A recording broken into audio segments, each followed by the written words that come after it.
그러고 보니 이준석 대표가 국민의힘을 맡게 된 지 벌써 한 달이 됐습니다. 이준석 국민의힘 대표를 직접 모시고 궁금한 점을 풀어보도록 하겠습니다. 어서 오십시오. 네, 안녕하세요. 네, 우선 취임 한 달 축하드립니다. 예, 감사합니다. 살도 좀 많이 빠지신 것 같아요. 한 2kg 빠졌습니다. 많이 돌아다니시라고. 예, 그렇고도 합니다. 예, 지방 볼 때마다 막 인기를 실감한다는 말도 있었습니다. 지방에 가면 확실히 뭐 서울에서 좀 자주 보던 분들이 지방에서는 또 못 보는 경우가 있기 때문에 더 반갑게 맞아주시고 그래서 좀 즐겁게 다니고 있긴 합니다. 네, 조금 전에 또 뉴스가 나온 거에 대해서 네. 여쭤보지 않을 수가 없습니다. 네. 그 이동훈 전 그 대변인 있잖아요. 네. 윤석열 캠프에서 그분이 이런 말을 했습니다.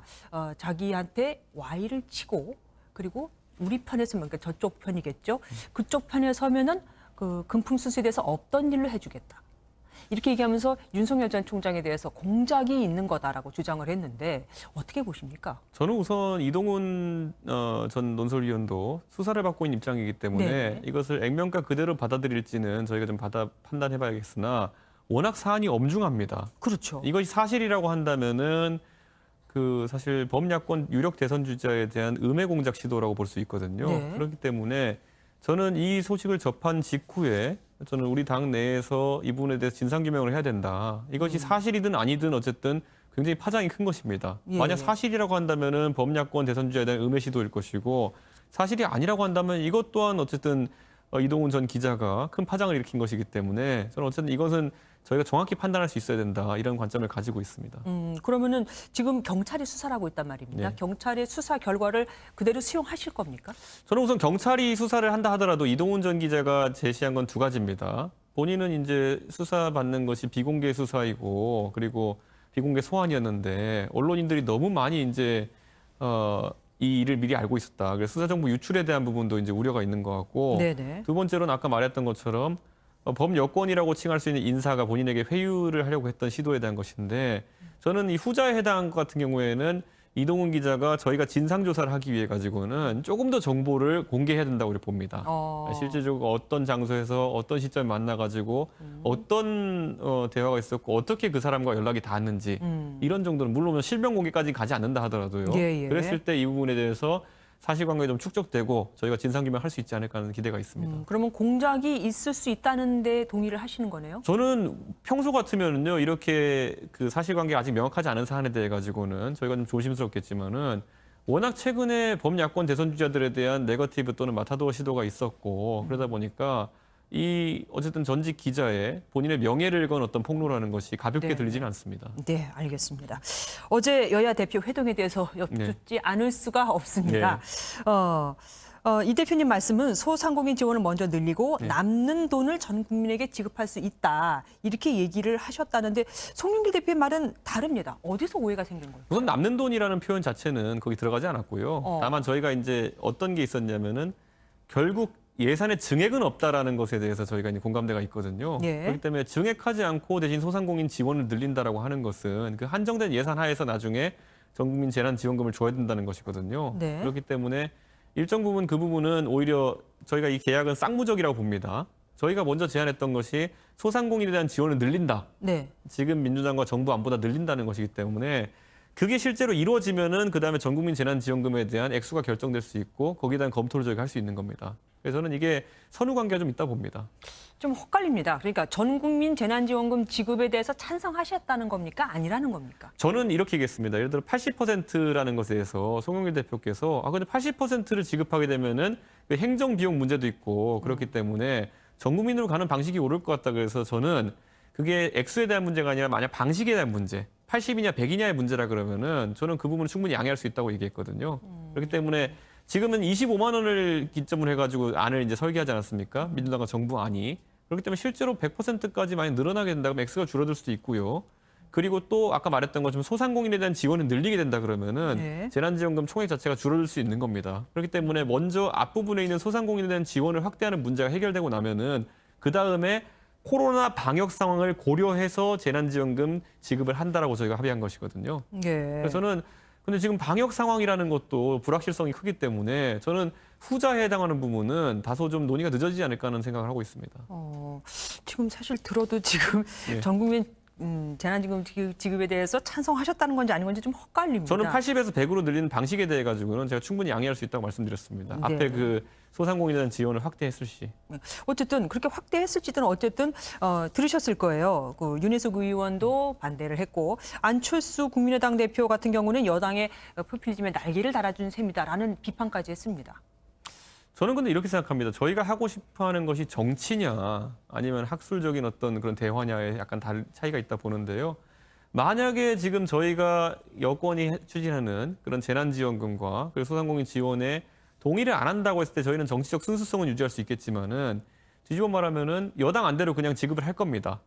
그럼 저희 당에는 당론이 두 가지가 있습니다. 첫째로는 그 손실보상을 최대한 늘린다. 그러니까 자영업자에 대한 그런 소상공인에 대한 걸 최대한 늘린다는 것과 두 번째로 그 경기 진작용, 소비 진작용 그런 재난지원 같은 경우에는 최소화한다는 두 개의 목표가 있거든요. 네. 근데 이 두 가지 목표를 둘 다 실현하는 것은 저희 당의 당세나 의석수로 봤을 때 지금 불가능한 상황입니다.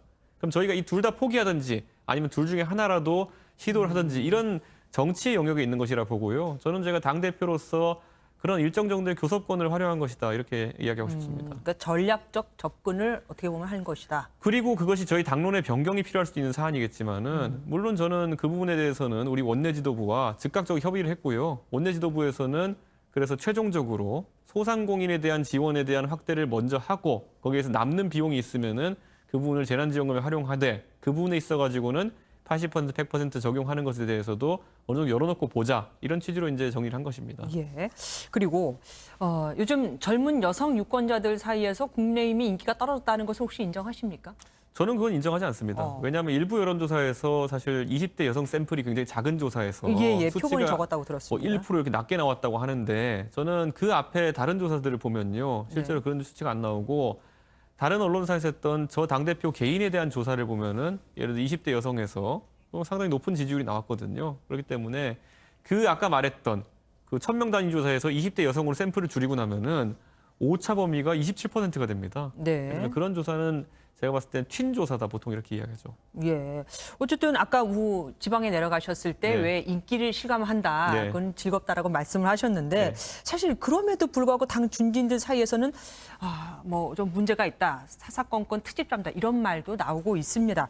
그거 맞다고 생각하십니까? 저는 당의 최고위라고 하는 것은요. 어떤 당이든지 다소간의 불협화음은 있을 수 있고요. 그리고 의원들과도 의견이 불일치한 지점이 있을 수 있다 이렇게 봅니다. 특히 이번에 재난지원 관련해가지고 강하게 이의를 제기하셨던 원희룡 지사나 아니면 윤희숙 의원 같은 경우에는 두 분 다 우리 당의 대선 주자십니다. 네. 그렇기 때문에 본인들의 의견을 좀 다소 강하게 말할 수 있는 그런 사정이 있다 이렇게 보고요. 저는 그런 부분을 당연히 받아들입니다. 원래 당대표가 하는 것은 여러 가지 결단의 과정이고 그에 대한 비판도 수용해야 되는 것이 당대표의 전 책무라고 생각합니다. 예. 그리고 대선 이야기로 좀 넘어가 네. 보겠습니다. 윤석열 전 검찰총장, 최재형 전 감사원장이 8월 말이나 9월 초에 뭐 입당을 할 것이다. 이렇게 예상을 하셨는데 이 전망 유효합니까? 저는 지금 당 밖의 대선 주자들께서 예를 들어 당 밖에서 본인들이 보내고 계신 시간이 대중적으로 봤을 때 아주 효율적이고 유용한 시간인가에 대해 가지고 되돌아보실 것이다 이렇게 봅니다. 왜냐하면 네. 이거는 그분들의 문제가 아니라요. 네. 코로나라는 어떤 현실 속에서 본인들이 대외적인 행보를 하기도 어려운 측면이 있고 그렇기 때문에 당 안에서 오히려 당내 소통을 강화하고 당내 의원들과 교류하는 과정이 본인들의 대선 행보에 도움이 될 것이다라고 판단하는 시점이 올 거다 봅니다. 그런데 진중권 전 교수의 같은 경우는 보셨겠지만 윤 전 총장을 만나보니까 바깥에 있다가 마지막에 국민의힘 후보하고 단일화할 생각을 하고 있는 것 같다라고 했거든요. 제가 진중권 교수의 그런 어떤 언급한 내용을 봤거든요. 네네. 진 교수가 모르고 있는 내용이 참 많습니다. 예, 그렇습니까? 네, 저희가 그거 확인해 드릴 수 있습니다. 그러면 진중권 교수는 그렇다 치고 김종인 위원장도 비슷한 말을 했단 말이에요. 11월 야권 단일화 가능성을 언급했는데 여기에 대해서는 어떻게 보세요? 김종인 위원장이 또 언론에 했던 말이 모두 다가 아니라는 것도 제가 확인해 드리겠습니다. 네. 그러면 여기서 하나 좀 풀어주시죠. 어떤 말이 있기 때문에 그렇게 생각하지 않으시는지. 기본적으로 김종인 위원장과 저는 계속 소통을 하고 있는 사이고요. 네. 그리고 이런 문제도 폭넓게 교류를 하고 있습니다. 그렇기 때문에 이 지금 대선을 앞두고는 서로 간의 소통이 다소 전략적인 부분도 있고 그렇기 때문에 제가 언론에 이렇게 나와서 공개하기 좀 어려운 측면이 있지만은 제가 뭐 확신하고 있는 근거들은 있습니다. 그런데 그럼에도 불구하고 만약에 윤 전 총장이나 최재형 전 감사원장이 예상하신 그 날짜 내에 들어오지 않으면 입당하지 않으면 어떡할 겁니까? 저는요 지금 시점에서 대선 주자들은 본인들의 어쨌든 지금까지의 명예와 그리고 그런 걸 다 걸고 지금 정치 행보를 하고 있는 것이기 때문에 네. 판단은 언제든지 뒤바뀔 수 있는 것이고 본인의 책임에 따라 가지고 결과도 받아들여야 되거든요. 예를 들어 저희가 서울시장 선거를 복귀해 보면요. 그때 안철수 국민의당 대표께서는 아니 내가 4번으로 나가면 이기고 2번으로 나가면 진다. 그래가지고 본인의 정치적 결단으로 나는 단일화판으로 가겠다. 일단 예. 단일화해서 안타깝게 석패하신 거거든요. 예. 그거에 대한 책임은 안철수 대표께서 지금 지고 계신 겁니다. 그런 거 좀 그런데 지금 와서 복귀해 보면은 당연히 그때 입원했었어야죠. 입원했었으면 그분이 지금 서울시장일 거로 예측하는 분들도 있습니다. 아, 예. 그런 것처럼 윤석열 총장이든 최재형 원장이든 본인들이 하는 정치적 판단에 대해 가지고는 막판까지 변수들이 있겠지만은 그 책임은 그 정치하는 사람 본인이 다 무한으로 지는 겁니다. 아니 그것을 계속 이렇게 구경만 하다가 아니면 그냥 기다리고만 있다가 국민의힘에서 다른 타격이 있을까 봐 그러는 겁니다. 저희가 안철수 대표를 땡기려는 노력을 안 했던 것도 아니고요. 네. 예, 그거 땡긴다고 땡겨지는 게 아니고 밀쳐내려고 밀쳐지는 거 아닙니다. 대선 후보나 아니면 중견 정치인들 같은 경우에는. 예. 정권 교체.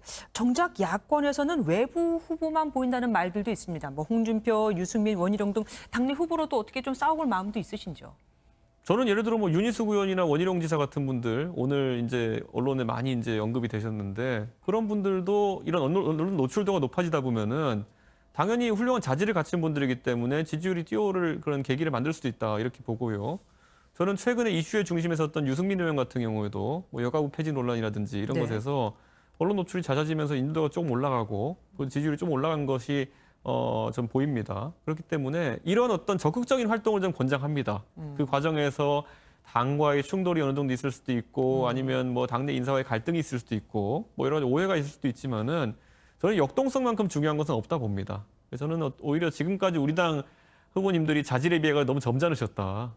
조금 더 역동성을 가지시라 이렇게 좀 말씀드리고 싶습니다. 충돌을 할지언정 어쨌든 언론에도 많이 좀 노출이 되고 그랬으면 저희가 좋겠다. 진짜 무슨 뭐 막말하고 싸우면 모르겠지만은 정책적 이견이라든지 아니면 그런 정치적인 철학에 대해 가지고 논쟁하는 것은 언제나 저희에게 득이 됩니다. 제가 봤을 때는. 예. 그리고 더불어민주당 경선 토론회 혹시 보셨습니까? 저는 그 당시 저희 당에서 토론 배틀 하고 있었기 때문에 예. 그거는 안 보고 나중에 하이라이트 영상들은 봤습니다. 그거 보시니까 어때요? 이낙연 후보의 상승세가 아주 무서운데. 그거는 오히려 토론보다는 제가 봤을 땐 그 여론조사에서 두드러지는 그런 모양새가 아닌가 이런 생각을 하고요. 다만 굉장히 좀 의아했던 것은 최근에 윤석열 총장이 좀 좋게 나왔던 모 조사가 해당 언론사의 판단으로 중단됐다는 보도가 이제 있었거든요. 언론사가 아니라 여론조사 업체였죠. 예, 그렇죠. 네네. 그 여론조사 업체에서 이제 중단이 돼가지고 저는 그런 것들에 대해서 외압설도 있고 한데 네. 저는 여러모로 이제 대선을 앞두고 여론조사는 민감하기 마련이고 지금까지 여론조사에 따라서 여론 지형이 진짜 출렁였던 경우도 있습니다. 네. 가장 대표적인 게 제가 이겼던 전당대회거든요, 최근에. 여론조사에서 1위 후보로 치고 나가면서 대세론이 형성되고 그 과정 속에서 제가 당선이 됐는데 대선은 그보다 더 엄중한 선거이기 때문에 좀 그런 오해가 나오지 않았으면 좋겠다. 예. 최근에 이낙연 후보의 여론조사에서 상승세는 두드러집니다. 그러면은 이낙연 전 대표하고 이재명 지사하고 누가 더 강력한 후보, 적군이라고 보십니까? 저는 우리 당에는 지금 후보군이 풍부하기 때문에요. 상대 후보가 누구냐에 따라 가지고 그 상성이 맞는 후보들이 저희는 있다고 봅니다. 그래서 저는 제가 그 다른 당 선거기 때문에 속단해서 얘기하지 않겠지만요. 이재명 지사가 된다 하더라도 이낙연 대표가 된다 하더라도 아니면 다른 분이 된다 하더라도 그에 맞춰서 우리 당의 당원들과 우리를 지지하는 국민들이 맞는 후보를 붙여주실 것이다 이렇게 판단합니다. 그러면은 먼저 저쪽에서 경선에서 누가 될지를 본 다음에 여기에 맞춰서 하겠다. 저는 아무래도 영향이 없을 수는 없다 이렇게 보는 게요. 야구에서도 타자 보고 왼손 투수 올릴지 오른손 투수 올릴지를 판단하는 것도 있습니다. 그렇기 때문에 저는 민주당의 경선 결과를 우리 당을 지지하는 국민들도 많이 주목하고 있다 생각합니다. 윤 전 총장에 대해서 방금 뭐 여론조사 얘기도 하셨었는데 논란이 참 많거든요. 그 배우자에 대해서. 네.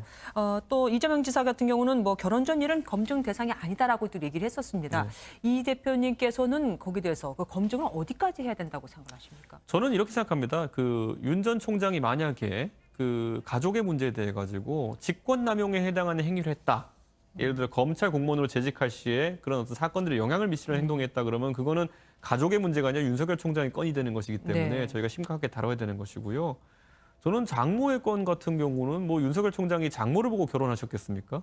저는 그건 약간 다른 건이다 이렇게 보고 부인에 대한 부분도 사전에 인지하고 있었느냐 이런 것들 국민들이 총체적으로 판단할 것이다 이렇게 보고요. 선출직 공무원에 대한 것들은 다만 국민들이 그런 정보를 다 알고 투표로서 판단하는 것입니다. 예를 들어 지금 여권의 유력 주자인 이재명 지사 같은 경우에도요. 그 시장이 되고 또 경기도지사가 되기 전에 여러 가지 뭐 법적인 문제가 있었던 걸로 지금 알려져 있습니다. 그럼에도 불구하고 그분이 성남시장으로 투표로 당선되었고 그리고 경기도지사로 투표로 당선되었기 때문에 지금의 지위를 유지하고 있는 것입니다. 저는 임명직 공직자였다면 조금 더 세밀하게 들여다보겠지만은 선출직이면은 정보를 숨기지 않는 한 그 네. 정보를 알고 국민들이 투표하면은 그 결과는 인정할 수 있다 이렇게 봅니다. 예.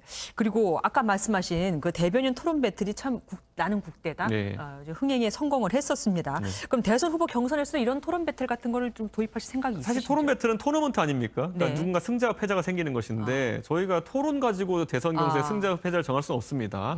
다만 유권자들이 그 후보들의 다양한 면을 볼 수 있도록 저희가 그런 이벤트적인 요소로 예를 들어 2대2 팀 토론이라든지 이런 것들을 적극 도입할 수는 있을 것 같습니다.